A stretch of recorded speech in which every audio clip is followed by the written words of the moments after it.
Telangana housing board సంస్థ ఆధ్వర్యంలో north division ఖాళీ స్థలాల వేలంపాట కుకట్పల్లి హౌసింగ్ బోర్డు కమ్యూనిటీ హాల్లో నిర్వహించారు. గత వారంలో జరిగిన వేలంపాటలో కేపీహెచ్పీ కాలనీలో మిగిలిపోయిన 23 స్థలాల వేలంపాటలో 11 స్థలాలు అమ్ముబడ్డాయి. కాగా ఈ రోజు నార్త్ డివిజన్లో ఖాళీగా ఉన్న 7 స్థలాలను వేలంపాట వేశారు. వేలంపాట 7 స్థలాలను నిర్వహించగా 9 మంది మాత్రమే ఉత్సాహికులు వేలంపాటకు వచ్చారు. మొదటి ఫ్లాట్లు గచ్చిబౌలిలోని ఎంఐజీ 14 ఫ్లాట్లు ₹1,90,000 పలికింది. దీనితో సగటు మానవుడి ఇంటిని అందించేందుకు ఏర్పడిన హౌసింగ్ బోర్డు నేడు కమర్షియల్ గా మారి అత్యధిక ధరలకు స్థలాలను విక్రయిస్తుందని, జీవో నెంబర్ 6ను కూడా తుంగలో తొక్కిందంటూ కాలనీ వాసులు ఆరోపిస్తున్నారు. అయితే హౌసింగ్ బోర్డు అధికారులు మాత్రం వేలంపాటకు మంచి స్పందన వస్తుందని, భారీ స్థాయిలో ధరలు పలుకుతున్నాయంటూ చెబుతున్నారు.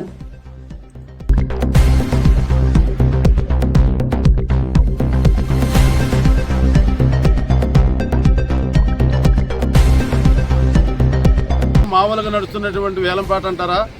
ఇది భయంకరమైనటువంటి ఉన్నటువంటి వాడిని పెద్దవాడిని చేయటం అనేటువంటిది ఈ వేలంపాటలు. అసలు హౌసింగ్ బోర్డు సంస్థ ఏర్పడినటువంటి ముఖ్య ఉద్దేశం ఏంటి?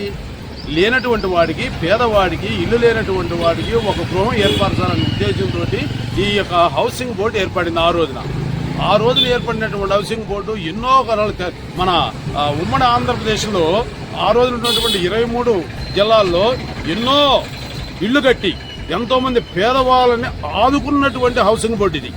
ఇప్పుడు నాలాంటి వాడు కూడా ఇల్లు లేనటువంటి వాడు ఇల్లుకి అప్లై చేసుకుని ఇల్లు వచ్చిన తర్వాత గృహం ఏర్పరచుకున్న తర్వాత పెళ్లిళ్ళు చేసుకొని పిల్లలు కానీ ఈ రోజున పిల్లలను బయటకు పంపించేసుకొని ఎంతో హ్యాపీగా ఉన్నటువంటి వాళ్ళం మేమందరం కూడా. కానీ ఇప్పుడున్నటువంటి పరిస్థితి ఏంటి? పేదవాడికి ఇవ్వాల్సినటువంటి హౌసింగ్ బోర్డు ఈ రోజున కమర్షియల్గా మారి వ్యాపారం చేసుకున్నటువంటి హౌసింగ్ బోర్డుగా మారింది.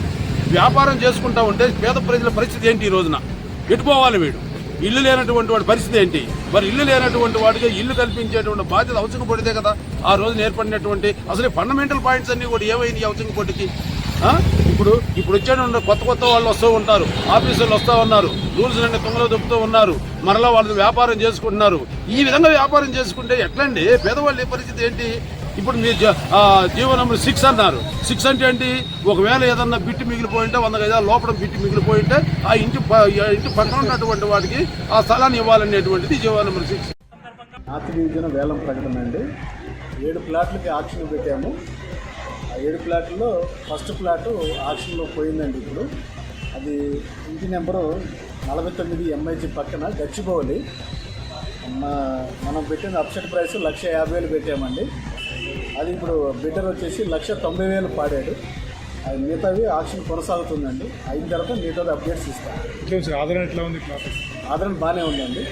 దానికి బాగానే వస్తున్నారు, స్పందిస్తున్నారు జనాలు. దాని దగ్గర ఉన్న వాళ్ళు పాడుకోవడానికి ప్రయత్నం చేస్తారు.